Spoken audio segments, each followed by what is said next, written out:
recording on that, and we'll get going in just a few seconds. I'm going to mute everyone. And then...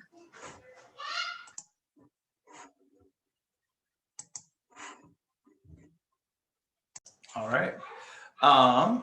Well, thank you, everybody, and welcome to our first of our two District 5960 Global Grants workshops.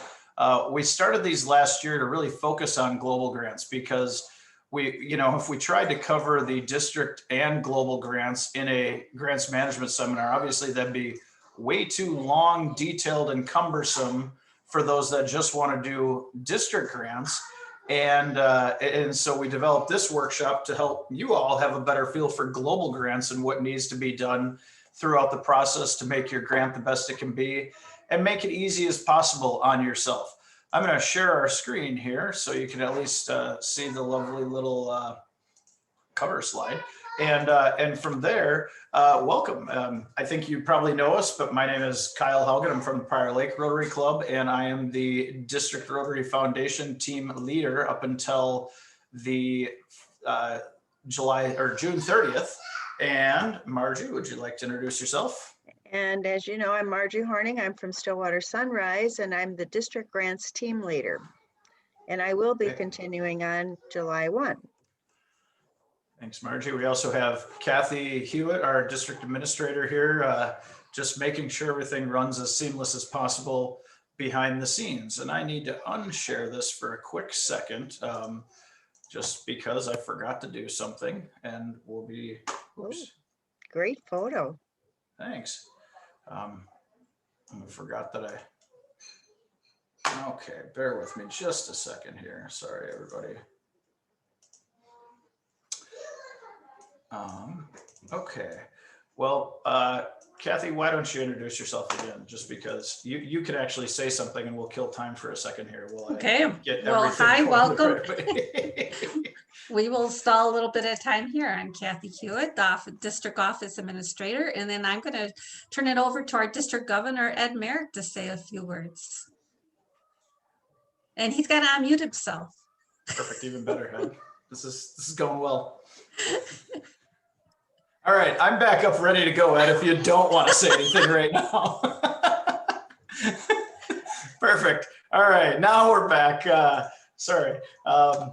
Okay, a couple housekeeping items. Number one, figure out what the heck you're doing if you're going to run a training meeting here, but keep yourselves muted throughout if you're not speaking, just to limit distractions, and please turn your camera on as much as possible. That way we know you're paying attention to everything. If you haven't, go ahead and rename your self with your name and Rotary Club. If you have any questions along the way, go ahead and send them to me in the chat. Oh, now I have the wrong screen showing. Son of a... Doing well here. Thanks, Ed. There. Hey, it looked like we were, so there you go. Looked like we were seeing the script before. You're right. You were seeing the script. It's going well here. All right. Use the chat box along the way. There aren't any poll questions, so don't worry about that one. But do send any questions you have to me in the chat. If you have any technical issues, go ahead and reach out to Kathy as she can help you with that. And at the end, we will unmute everybody for Q&A. The purpose of this workshop, obviously, we want to share the requirements on global grants so you can put together not only an acceptable, but the best possible grant. And we want to make the process as easy as possible for you. So we'll go through a lot of the broad global grants process to increase your knowledge base. And in our district, for a global grant, because we have split them from the, we've split the district and global grants up, both are required in order to sponsor a global grant. From an attendance perspective, go ahead and just enter your name and club into the chat box, and we'll record those, and that way we know who's here today.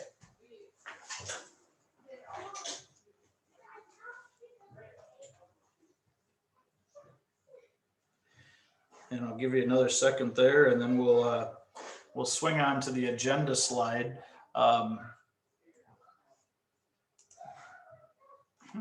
Where'd my I guess I removed my agenda slide. All right. Well, we're not going to cover the agenda then. Just trust us in that we have a lot of things that we'll cover today about how global grants work and everything like that. And the global grant requirements, similar to a district grant. You must attend both the grants management seminar and the global grants workshop. Your club must be in good standing, which means you're up to date on your dues payments and on any reporting of any other grants you have. And the memorandum of understanding from the Rotary Foundation and the district addendum needs to be signed. So seeing as though you hopefully got all that information at the district or the grants management seminar, really all that's left is attending this meeting tonight. So you should be qualified from that standpoint. Now is the time that we would hear from our district governor to be at Kenny Closter with some motivational comments, but he had a family issue that came up this afternoon and is unable to join us tonight. So this is the time where you can picture Kenny making all sorts of great, wise, motivational comments, totally out of character for him, talking about the importance of what you're doing and thanking you all for doing that. So now that we have that part done,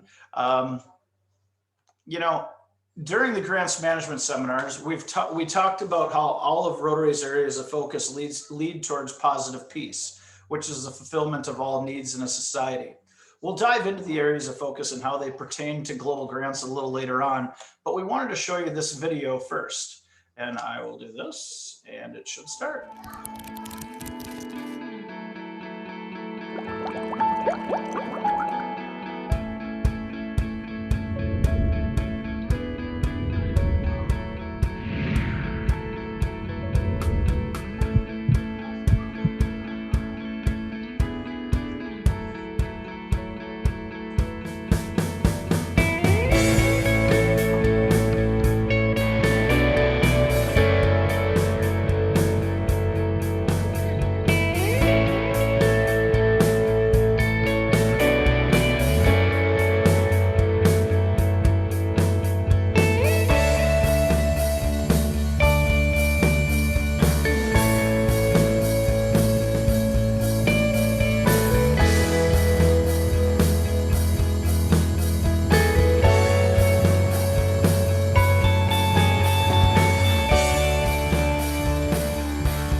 After viewing that video, I think you'll agree that as Rotarians, we have enormous opportunities to make a difference in the lives of people around the globe.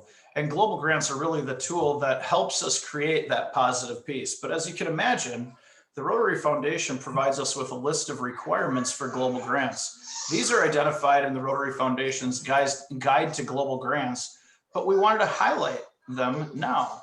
Margie, go for it. All right. Okay, RI has a list of must-haves for each and every global grant. And these are a couple of things that you absolutely must have. You have a long-term sustainable impact. Your grant has to include activities that align with the goals of one of Rotary's 7 areas of focus.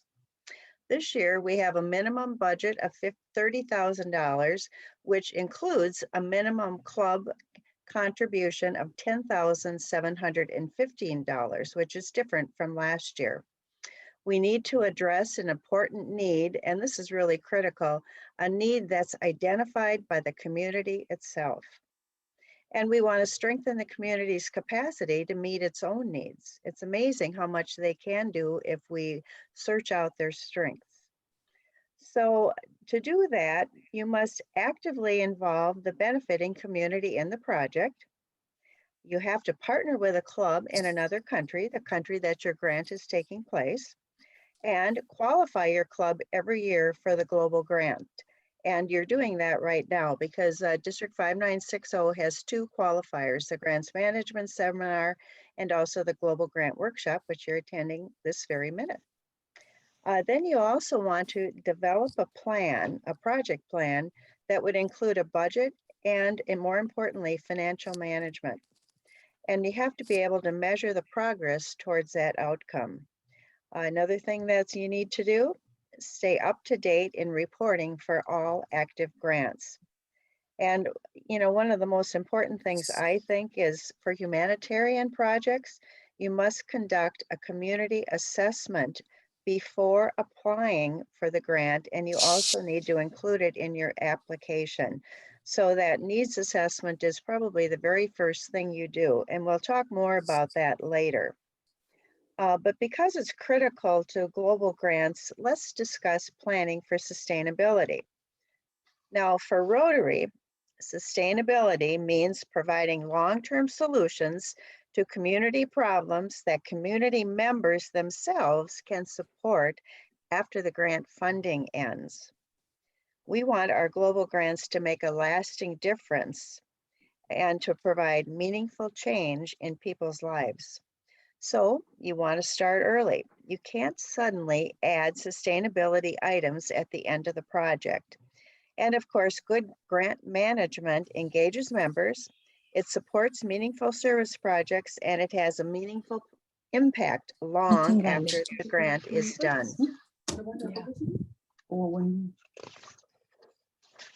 Global grants show communities what we can do. Now, let's dive a little deeper into how to make a sustainable impact using one of the graphics from the Rotary Foundation. Well, the first step is starting with the community. Because local participation is so important to the project's success, Rotary does require local sponsors to conduct a community assessment. Assessing your community's strengths, weaknesses, needs, and assets is an essential first step in planning an effective project. You know, all that takes time, but by taking that time to learn about your community, you can discover the best opportunities for service and maximize your club's ability to make an impact. The process of doing an assessment, a community assessment, helps you build valuable relationships and encourages community members to participate in making and, more importantly, maintaining the improvements. So I think you can see how important involving the community is. An assessment not only helps you better understand the dynamics of your community, but it also allows you and your project beneficiaries to make informed decisions about your service priorities. And before you start the assessment, kind of consider what you specifically want to learn about your community. You may find a new way to address a known issue or give residents a chance to point out some overlooked challenges. And while conducting an assessment, also be sure to manage the expectations. Communities should understand that the benefits of partnering with Rotary and how the partnership requires their involvement and also their contribution and ownership. So conduct your community assessment before, and that's the important thing, before determining the project goals and scope. Because if the need isn't there, why would you do a project that would meet a need that really isn't that important to that community? So the assessment drives the project. You want to be open-minded and choose your participants very, very carefully. Include often overlooked marginalized groups in the community. You know, consider yourself an outsider, someone who doesn't know everything. And really important, do not promise a project before you make a decision, which is so easy for us to do. We like to be all for all people. Global Grants Community Assessment Results form would be completed and included in the grant application. And that's one of the forms that is provided by Rotary, and they like it in exactly that format. And we'll talk a little more about a bit about that later. The document Community Assessment Tools is also a great resource for Rotary projects. So there's many things out there to help you with that. But now, after you've started with the community, The next key is encouraging local ownership. A true sign of a project's success is when community members embrace the project as their very own. Empowering community members to assess their needs and plan projects that address them leads to the most effective projects and the most sustainable outcomes. The process also helps identify key community members who can help pioneer lasting improvements. And I would call these folks the local champions. And you know, every project needs many champions, more than one. Another key to sustainability is to provide training. A project's success depends on people. By providing training, education, and community outreach, you can strengthen the beneficiary's ability to meet those project objectives. Collaborate with local organizations to provide this training. In fact, training plans are a requirement for global grants. When preparing them, again, use the format that's provided by Rotary. Okay, along with training, another important facet would be to buy local. Buying local is significant for the ongoing life of the project. You want to purchase, if you can, equipment and technology from local sources whenever possible.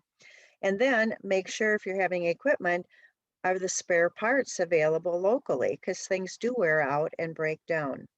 Then you want to build capacity so that community members can operate the stuff, they can maintain it, they can make simple repairs on the equipment all on their own. Finding local funding can also go a long way in the success of a project.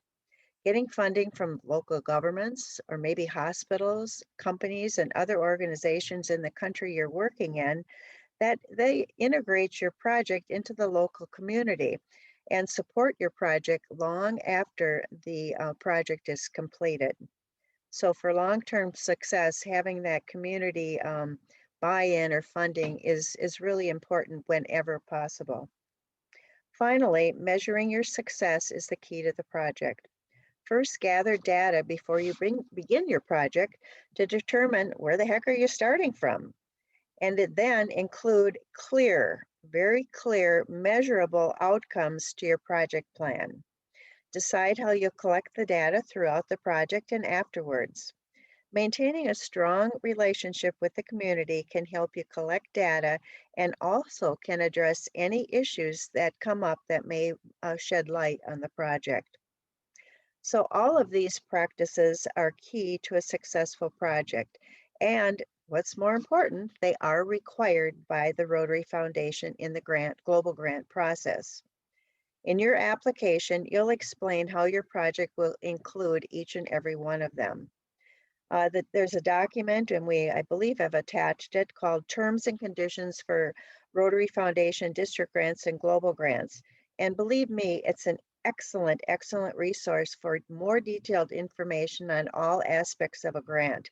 And we've, like we said, I think we've included a copy, or you're going to get one, whatever that might be. So Kyle, back to you. Thanks, Margie. In the grants management session and earlier, we mentioned Rotary's areas of focus and how we make an impact in each of those areas. Global grants support sustainable activities that are aligned with Rotary International's areas of focus and will produce results that address communities' needs. These 7 areas encompass some of the world's most critical humanitarian issues. And I'd like to ask incoming District Rotary Foundation team leader, Ed Merrick, to help me share a bit more about the 7 areas. Hi, Ed. Hi, Kyle. I guess I'll get to talk this time. First one, promoting peace. We train adults and young leaders to prevent and mediate conflict and foster understanding with and across cultures. Second is fighting disease. We educate and equip communities to stop the spread of life-threatening diseases and improve and expand access to low-cost and free healthcare in developing areas. Providing clean water. We support local solutions to bring clean water sanitation and hygiene to more people every day. Saving mothers and children. We expand access to quality care so mothers and children can live and grow stronger.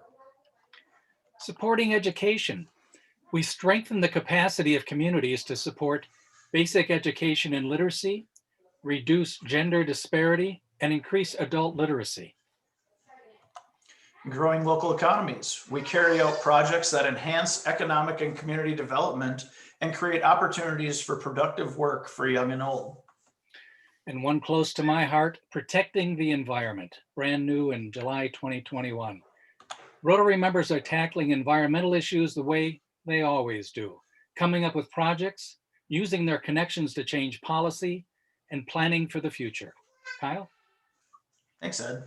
So how do the 7 areas of focus come into play with global grants? Well, your project must be within an area of focus.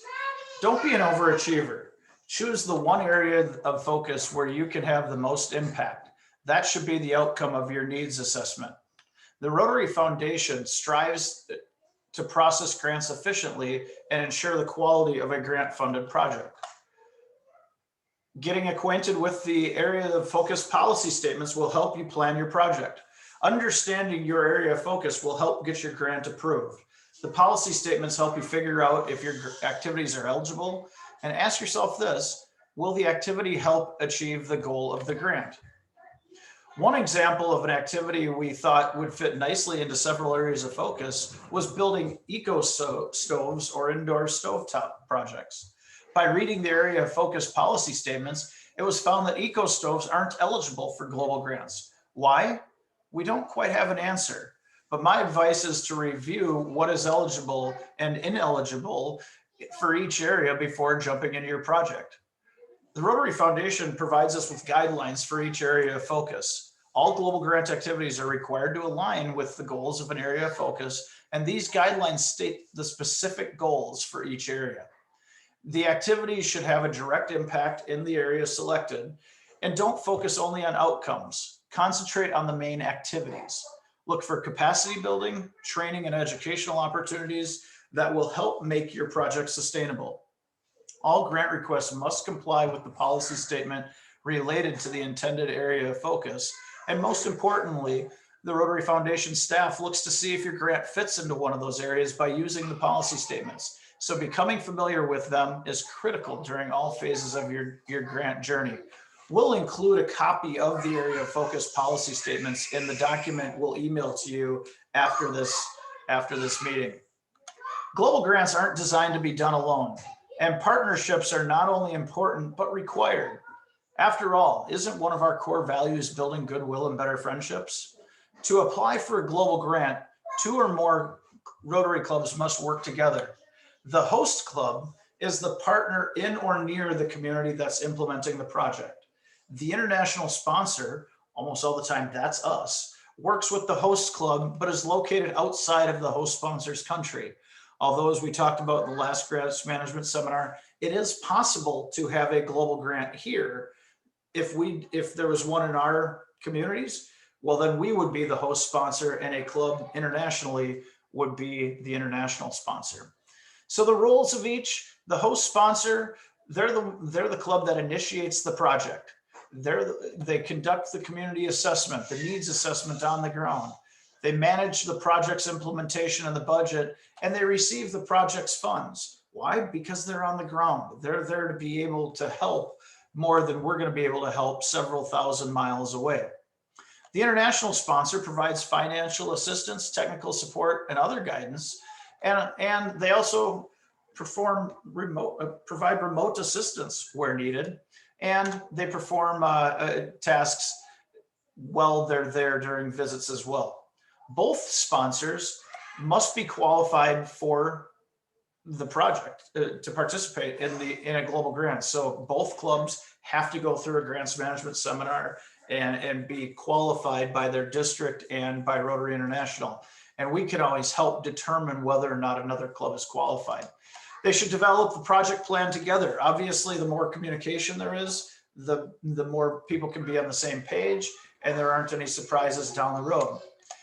Having project committees that collaborate with each other is important. And partnering with a cooperating organization, it might be an NGO, a community group, a governmental entity, as needed. Both sponsoring clubs should do that. And submitting project reports to the Rotary Foundation should be done together. One thing on the cooperating organizations, if you work with a cooperating organization, both clubs and the organization must complete a cooperating organization memorandum of understanding.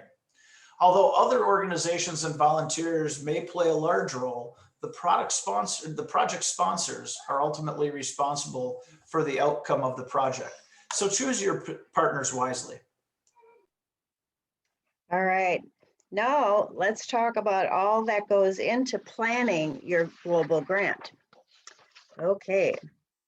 This plan should be developed by both sponsoring clubs and by collaborating them together. You would create a timeline of all the tasks that need to be completed. Work as a team. The host and the international sponsors each have a project committee of at least 3 Rotary members. They work together to make sure you are meeting all the goals and following your budget. It's pretty easy for things to get out of line. Plan for continuity. Sometimes things happen and a member of your team, something happens and they have to drop off. So, put some plans in there for continuity.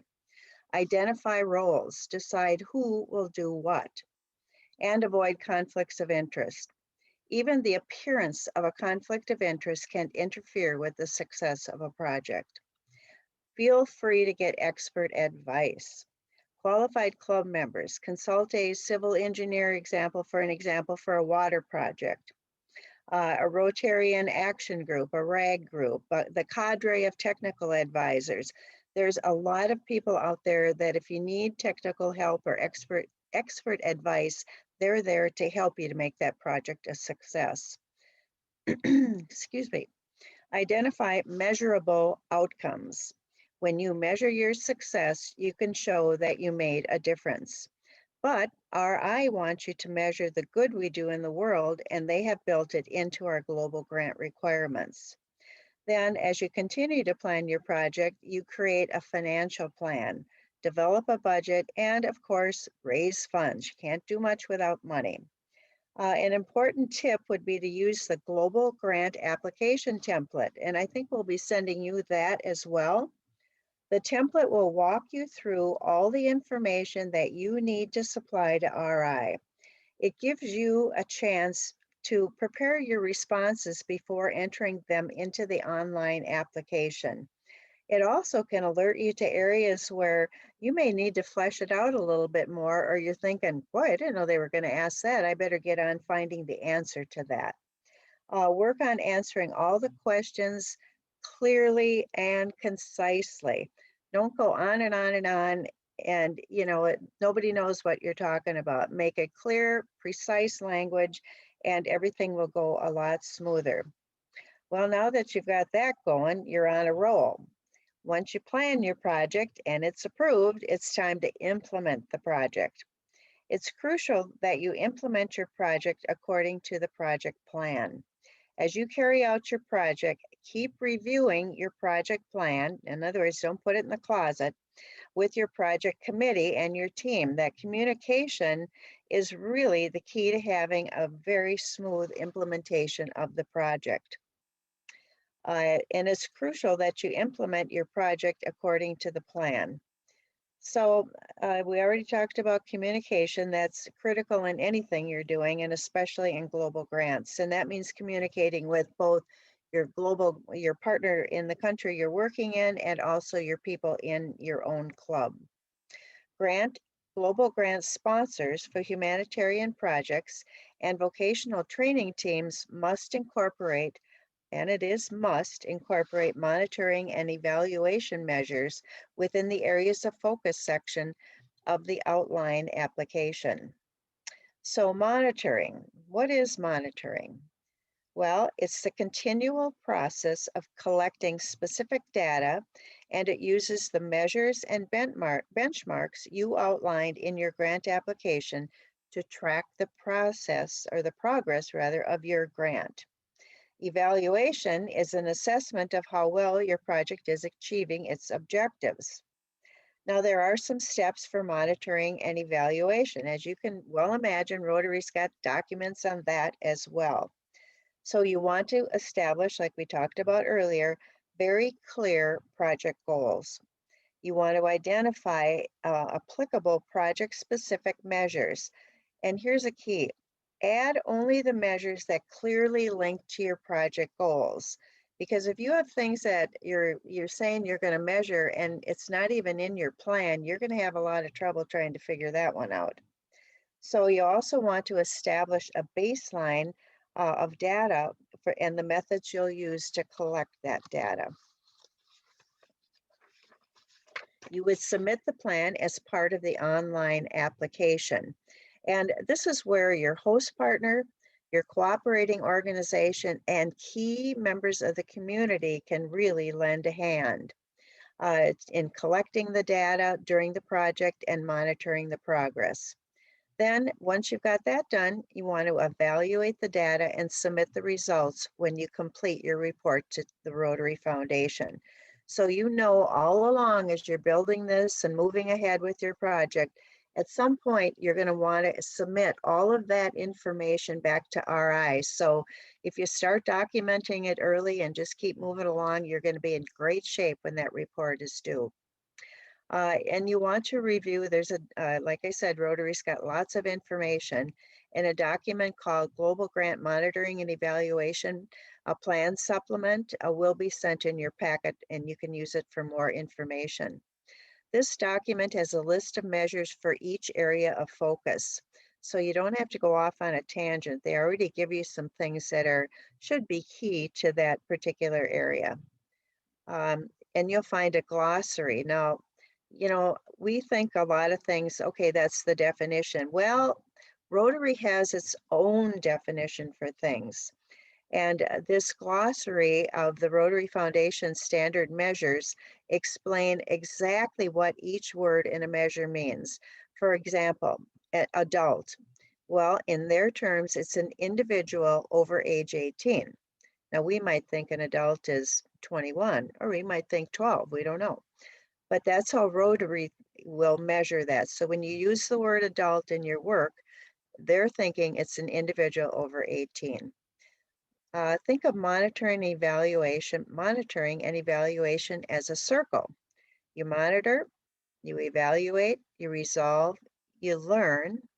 That's always important. We're lifetime learners, and you share the results. That's part of that communication, communication, communication. Now, financial transparency is also key to the project. The financial management plan you develop during the project planning helps you keep track of grant funds, and it promotes transparency to all involved and safeguards against misuse. We like to think that would never happen, but it could, and it's, you know, could be quite easy too. And it also facilitates the reporting that I'm talking about. When you open a bank account, it's one that is solely used for receiving and dispersing grant funds. And one thing we found out this year that if your bank has its very own SWIFT code, which is SWIFT code, it can ease the transfer of funds from one country to another. So it's not needed, it's not a requirement, but it does ease the transfer of funds, as we found out with a grant this spring. So grants are not intended, and this is important, we've been asked this question before, they're not intended to produce interest income for the clubs. So keep the grants in a low interest or non-interest bearing account. So in other words, don't put it into some investment account because that would be against what Rotary is advising. Now, some other things of importance that you need to remember are obviously follow the local laws and the transfer and disbursement of funds. After your grant application is approved, the club must complete the payment requirements that will be outlined in the approval notification that you'll get from RI. So you have to follow those to a T, and once you have that all done, RI automatically will transfer it to that particular bank account that you've set up. Keep financial records, retain documents. A couple things you might want to retain or you should retain. All grant correspondence, including emails. The beneficiary documentation, including the community assessment and the cooperating MOU, Memorandum of Understanding. Any vendor documentation, quotes, contracts, whatever they're doing in that country you're working in to, not everybody has what we would call invoices. So you have to work with them to get proof of whatever the equipment or services are provided. And grant-related documentation, like we talked about, can be receipts, invoices, bank statements. RI will be asking for bank statements, so make sure that you can have them readily available. Inventory photos. Photos tell a million stories. So, have them take photos if they can.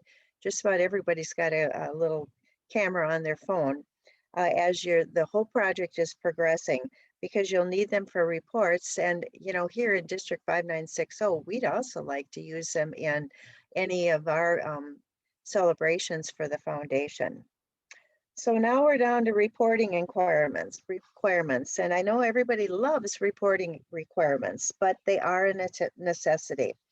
And once your project is approved and the funding starts, you have 12 months of, to receive the first, well, first of all, once it's approved, if you don't get that financial stuff filled out appropriately, within 12 months of that, you'll lose your funding. And that's what was happening in one of the grants in the, I forget what country it was. Help me out, whatever country it was. Anyway, they were like within a couple weeks of losing their funding because they never got their money transferred. So you definitely want to get that done. But once the money's transferred, you've got 12 months to get your first report in. So always be thinking about, how am I going to do that? What am I going to use for documentation? So, don't wait till the end to try to gather all that information. And, the reason for these grant reports are number one, to ensure that it's good stewardship, but also to, that we can show others how we change communities for the better. And unlike the district grant reports, these are due to RI and they're online. So they're submitted to the Rotary Foundation and not the district. Well, that wraps up a whirlwind tour through the many facets of a global grant. So Kyle. Thanks, Margie. Last year, we instituted some new global grant approval and progress guidelines in our district. Over the past several years, we were seeing a few things happening. First, grants weren't moving very quickly, so our DDF was not being put to best use. Essentially, we had earmarked it for a grant, but then it sat for sometimes 18 months or 2 years. In a few cases, we had committed DDF, district designated funds, to grants that not only took a long time, but ultimately fell through. So our DDF was reserved for no reason. Second, we haven't had any guidelines in the past with regards to when clubs could apply for global grant DDF. So it had been first come, first serve. And as we had more grant requests, that was becoming not very fair to all concerned. So the grants team came up with a set of guidelines to alleviate these issues. And this year we have modified those because of the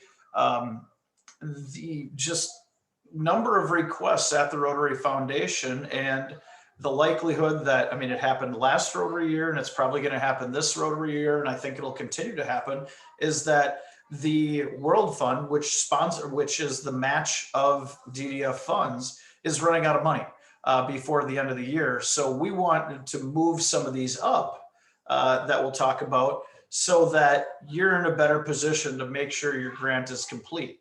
So the goal of these guidelines, it's to establish clear timelines and expectations for global grants to ensure fair allocation and prompt use of funds. Who needs to use these? Any time that our district is requested to use $2,500 or more of our DDF. So what does that mean? If you're sponsoring a global grant as a club, obviously you're requesting at least $2,500 of global DDF from us. But there are some times where a club in our district will be a partner of a club in a different district sponsoring a grant, but our club is putting in more than $2,500. In that case, these are applicable as well. And we've created a uniform deadline. Again, that fair to all concerned. So all global grant proposal submissions are due by May 21st. Last year, that was August 1st. Because of that timeliness and trying to get grants approved before the World Fund runs out of money, we're moving it up this year. So all proposals will be presented for review at a special global grants presentation meeting on Friday, June 4th.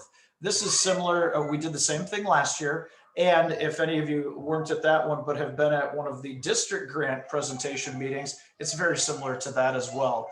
It's just in, well, it used to, last year it was in September instead of June. This one will be earlier in June instead of the district grant one.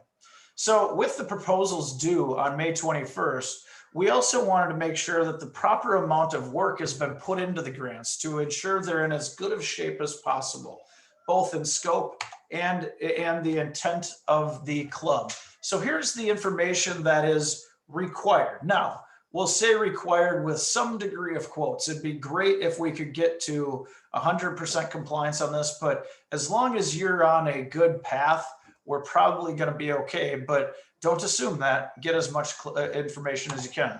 Number one, make sure that the host club and contacts are identified, at least 2 of those team members in that host club. You can't just say, we're going to do this project in Rwanda and not have a club identified yet. A club has to be identified. Is that club and district qualified through the Rotary Foundation? And certainly we can help you identify whether or not that club and the district are qualified. Like we said, a club needs to be qualified in order to do grants. They have to go to a grants management seminar. So if they haven't, they're not qualified. Similarly, if a district is behind on their reporting for their grants to the Rotary Foundation, they are not qualified at that point. So it's important that both are, and our foundation leadership can work with the Rotary Foundation to help confirm that. A completed needs assessment needs to be done.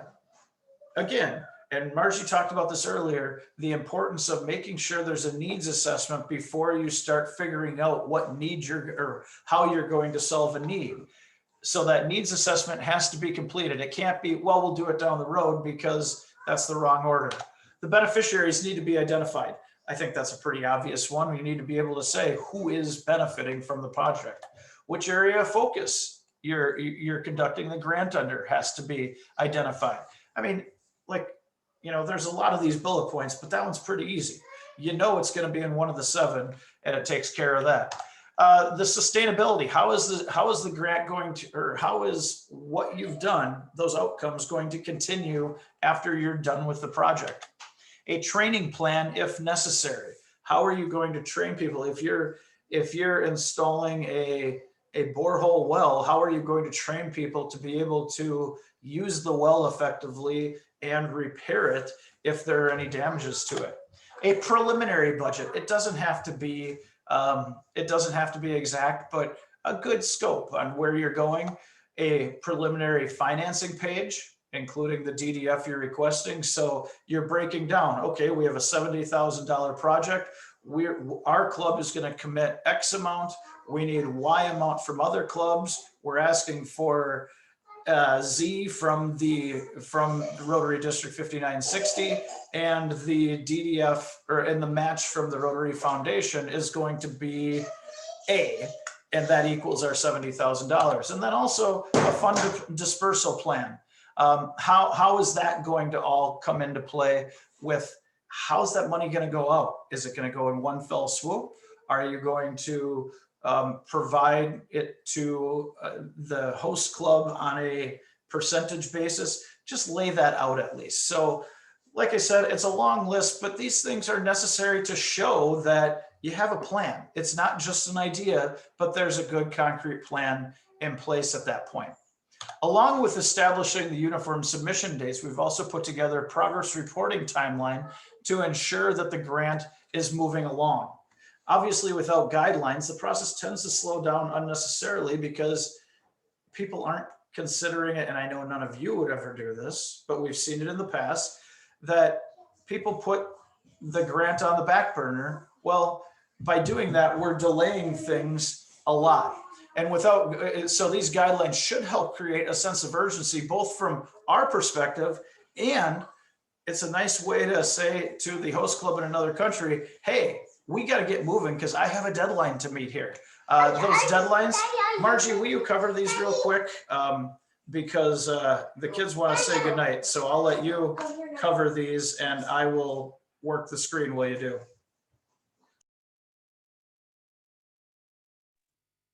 I guess I better unmute myself then.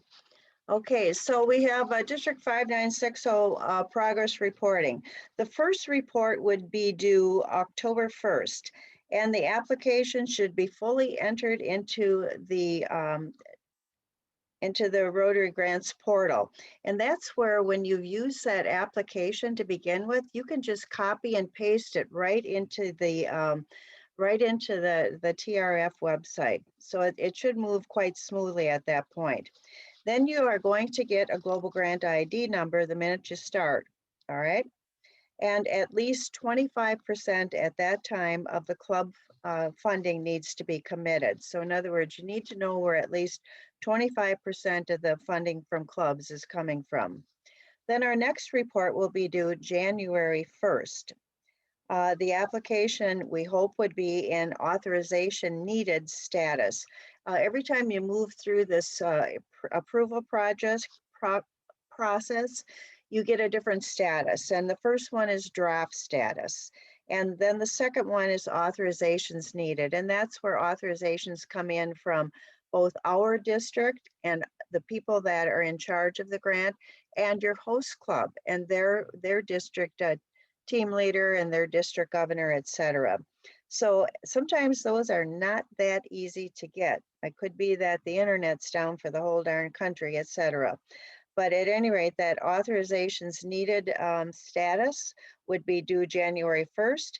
And then commitments for 100% of the needed club funding is usually required. Then on April 1st, and we're talking April 1st, 2022, not today, we would want you to have TRF approval. And wouldn't that be awesome? And that would be making sure 100% of the funding is complete and all the Rotary Foundation questions have been successfully answered. Because what happens is you get into the submitted mode and then they come back with, whoever your contact is, with a bunch of questions that are really pertinent to making the clarity of the project successful. And so you have to answer those. If you can get on that right away, you're quickening up that timeline, because if you wait a week or two, well, then it goes to the bottom of the reviewer at RI, et cetera, and you can see how it can get delayed. But, you may think these guidelines are a little bit strict, but what we really want you to be conscious of is we want that grant moving forward as quickly as possible. And you'll notice by April 1st that the grants needs to be approved by TRF. That does not mean that the work has to be completed. Absolutely not, because until it's approved, you can't even start basically on the project. It just means that you have essentially 9 months to complete the application and to get the project approved. And by working diligently, we think that this can be accomplished, especially now that this COVID thing is lightening up again.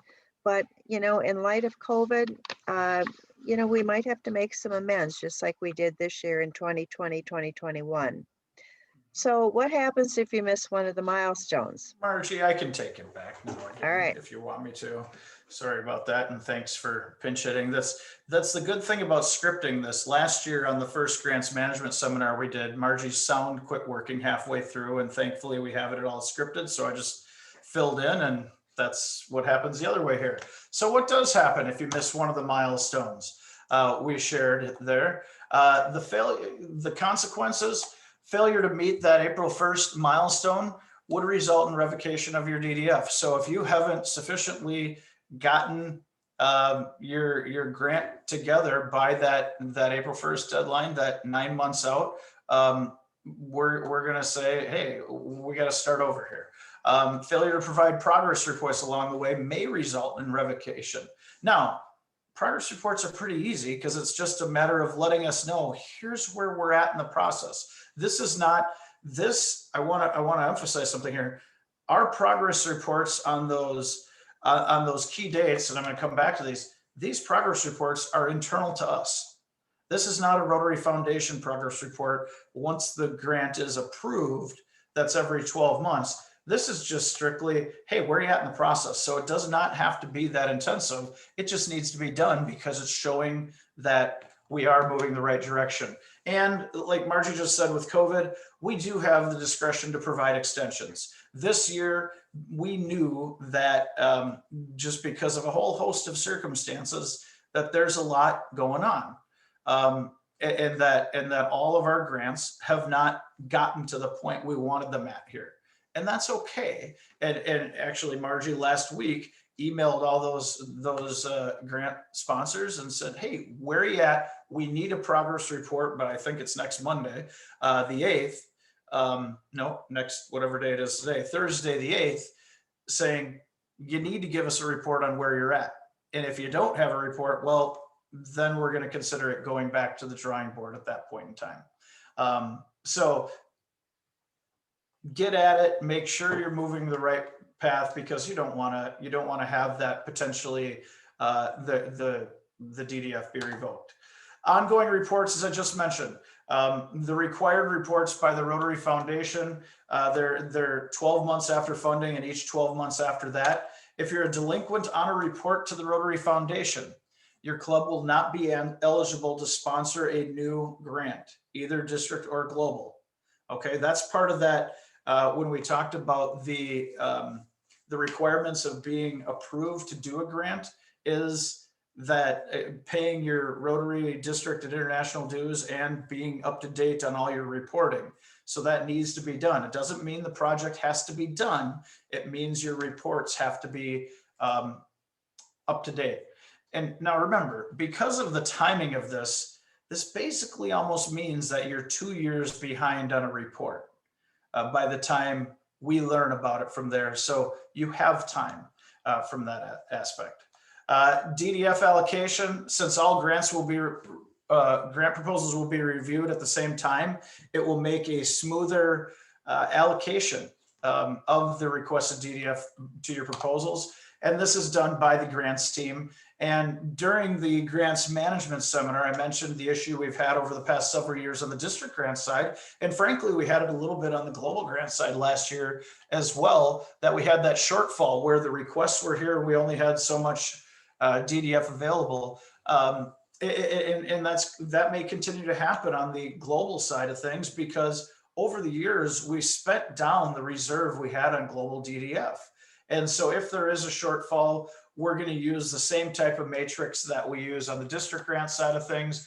What that consists of is the club per capita giving for the past 3 years, the participation as a partner in other global grants, that's a positive.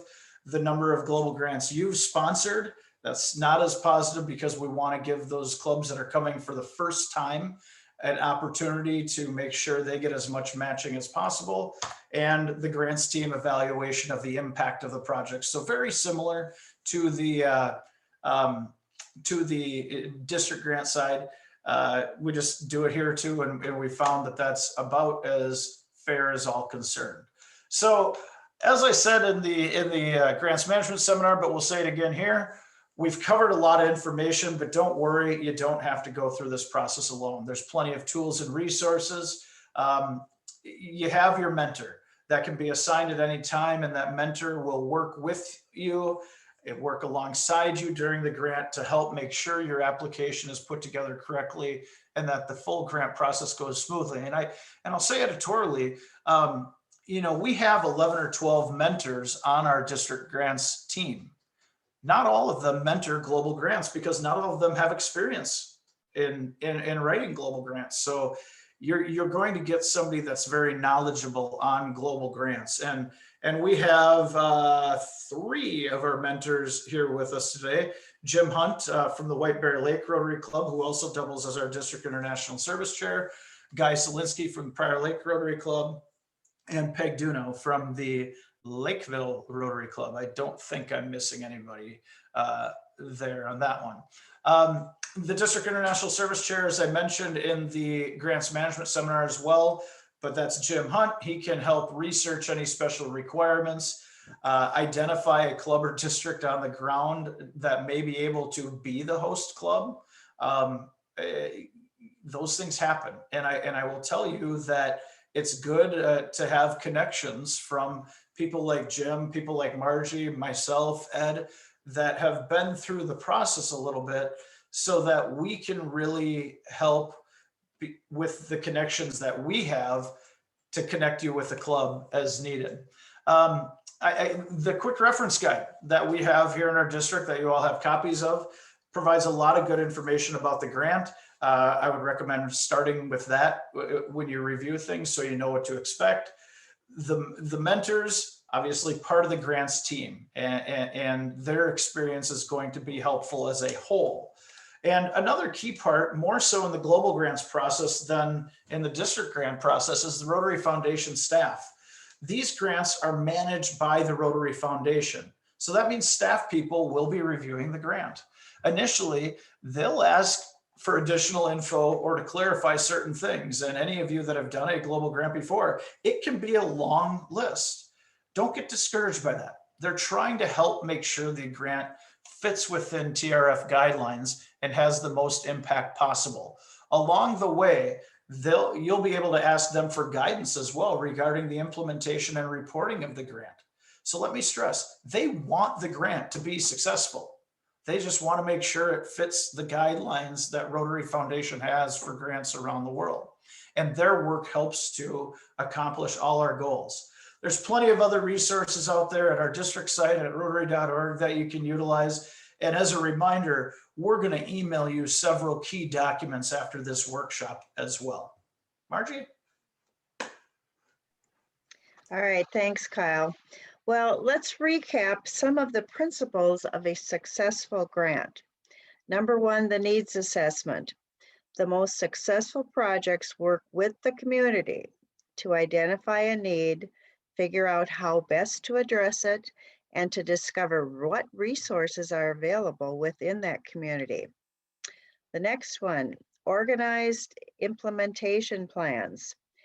They use the results of your community assessment to start your plan. A good plan will make sure that tasks are completed on time and that none are forgotten. And a good plan clearly lists who is responsible for each and every task. Because, if nobody is put in charge of responsibility for a project, nothing's going to happen.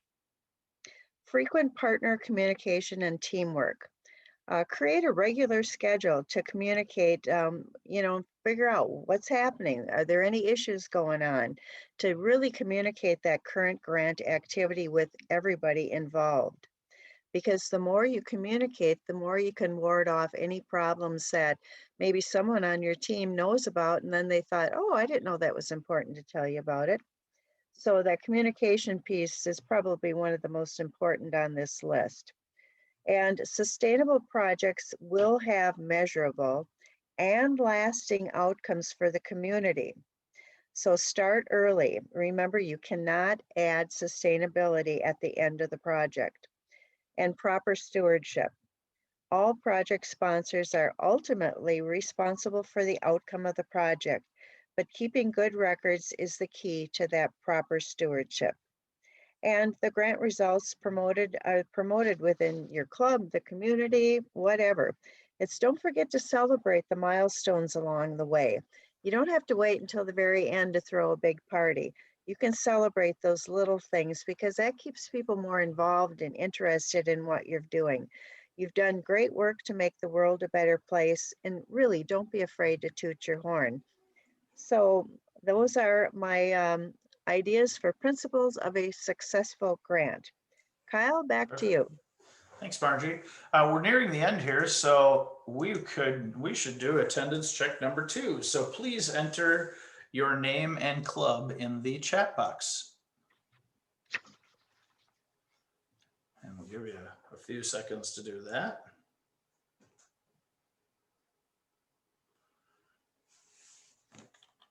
And I'm going to move along to a wrap-up slide while you do that. Again, these are kind of the same things that we talked about in the grants management seminar, but certainly the importance of giving to the Rotary Foundation. We didn't impress upon that tonight, but obviously the more money that we give to the foundation, the more money we have available for grants, which means the more impact on the world around us. So you do need to be a cheerleader and a champion in your club, not only encouraging members to give, but connecting the dots that without their donations, we couldn't do the work that we do. Tell the stories of your projects so that people feel engaged by it and be proud of being a Rotarian, not just to stay a Rotarian, but to give to the foundation as well. Obviously, you need to be qualified to doing a grant.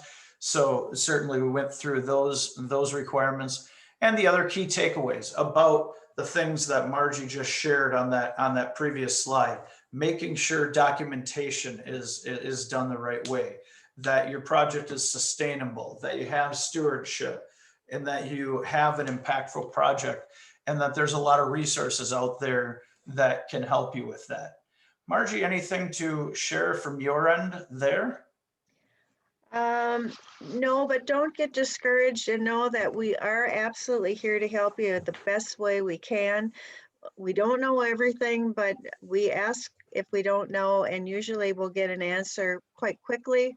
So please, don't be stewing about a bunch of stuff. Reach out and ask your mentor or anybody else on our team, because we're here to help you make this successful. Because, that's the fun of it, is to be able to celebrate, hey, look what we did and the impact we had on the lives of those people. Absolutely. So I'll kind of skip the question slide because we're there. There's our information, which I think all of you probably have that somewhere or another, and I'll put it in the chat box as well. But then I'll stop the sharing the screen. Does anybody have any questions about anything we've covered tonight?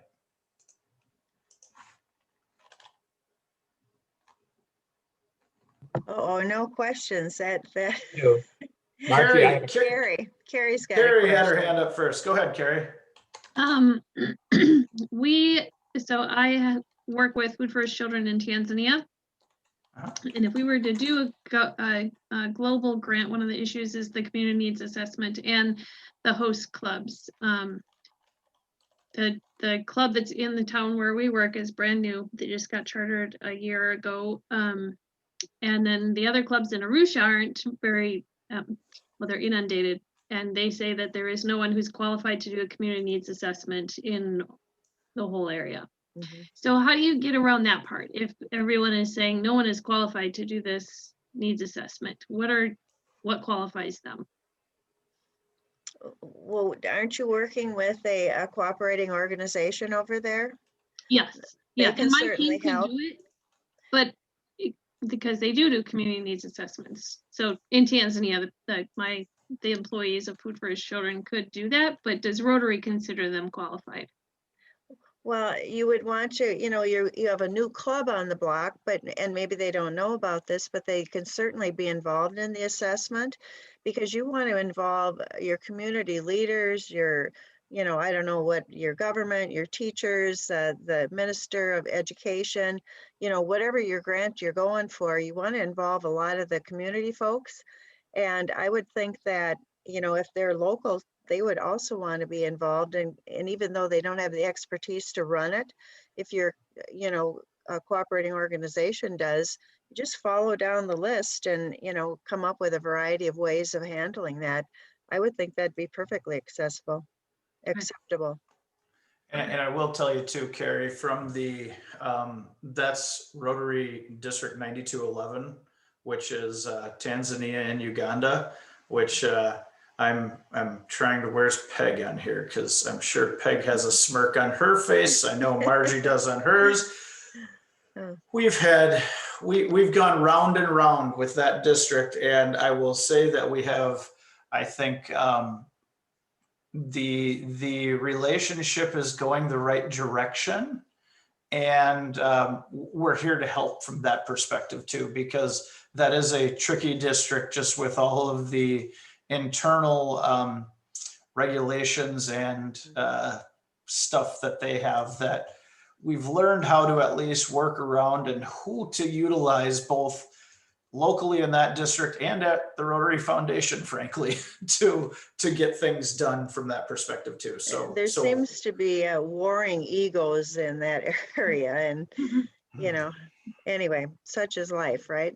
You would think they would look and say, hey, our people need this, and you know, we have folks that want to help. Wouldn't you think they'd bend over backwards to get the job done? But anyway, that's beside the point. Yeah, we won't go off on that tangent. Yeah, that's a tangent. Sorry about that. Oh yeah, Dick, go ahead. You had a question. I do. Lauren, we'll go to you next. I was looking at your timeline, and our timeline to get to those particular areas about getting it done, raising the money, all that kind of stuff is earlier than that. Is that okay? Of course. Okay. And I might add, Dick already had a great article in their local paper about it. So, I mean, talk about starting the celebration early. That's great work, Dick. Well, thank you. You know, to get that community support in Faribault, really important. We're raising money, and we've got a couple of partners now that are non-Rotarians already. So. Perfect. All right. Margie, for these projects, since they'll be for the 21-22 Rotary year, when is the earliest that they can start entering information into the Global Grants portal? July 1. Yep. So Dick, you could have everything ready to go with funding and planning and everything. Copy paste all the information in on July 1, click submit to get to authorizations. Everybody have it ready to be authorized, and it could be on its way from an application submitted standpoint by July 2nd, which means you're going to be right up there in line for review. And once it's funded, then you can start implementing the project after that. Okay. But don't do it earlier than that. But work with your mentor. I know you're working with Valdi to make sure that you've got all the components, you know, or as many as we can think of. And believe me, they'll come up with something else that you missed. So we're always lifetime learners on this, you guys. It's just important to recognize that you're going to be asked questions and going to have to follow through with some answers. Anybody else have questions? Lauren, I think you had your hand up. Lauren did it, and I'm wondering if this is on Uganda as well, because that's where your project's Yes.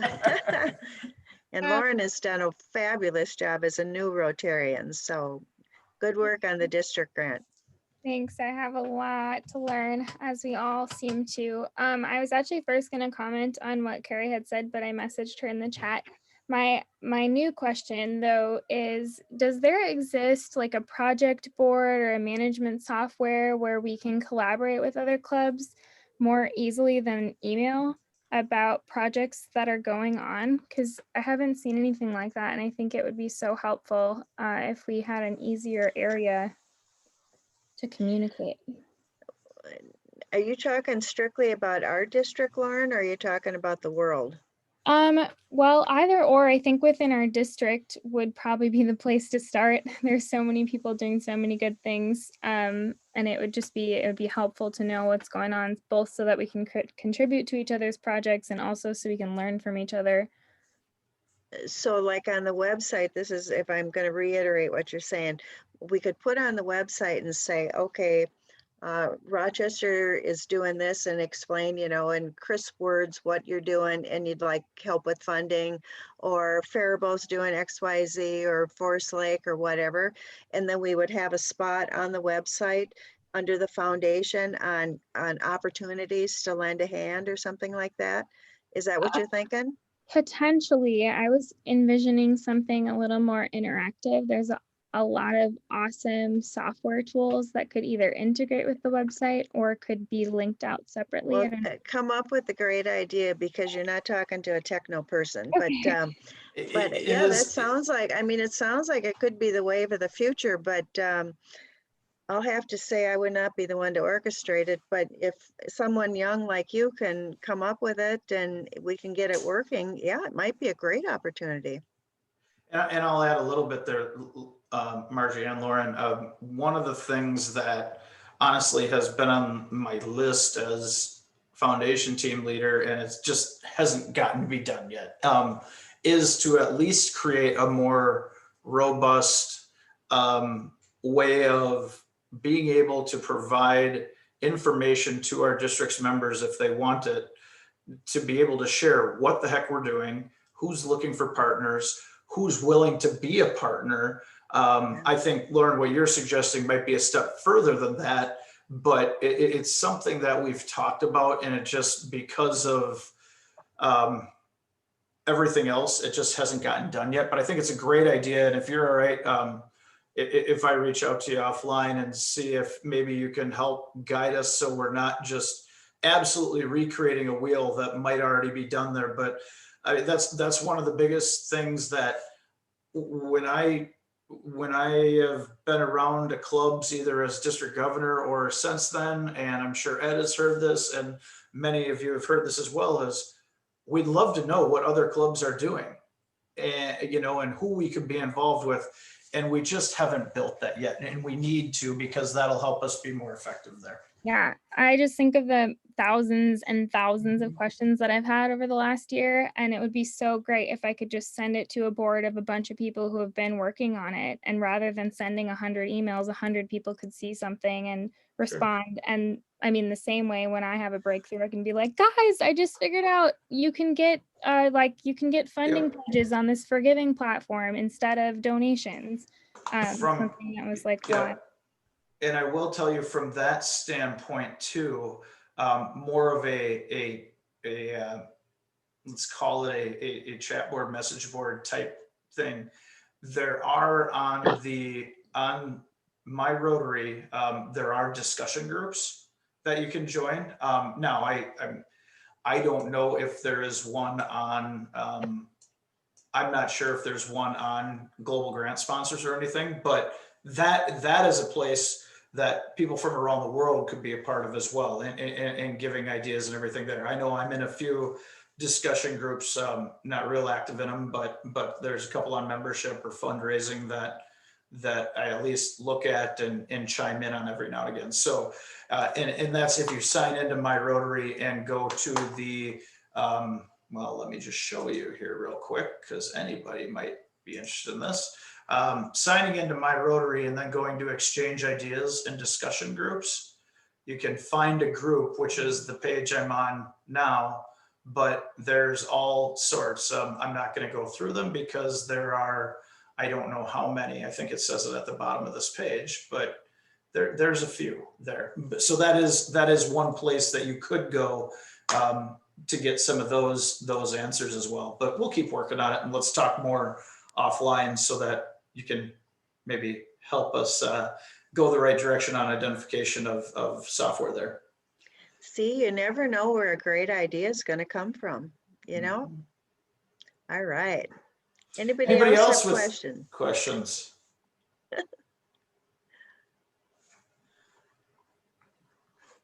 Perfect. And I'm not seeing anybody going off of mute. So Margie, we did this in approximately 74 minutes, which is a record. So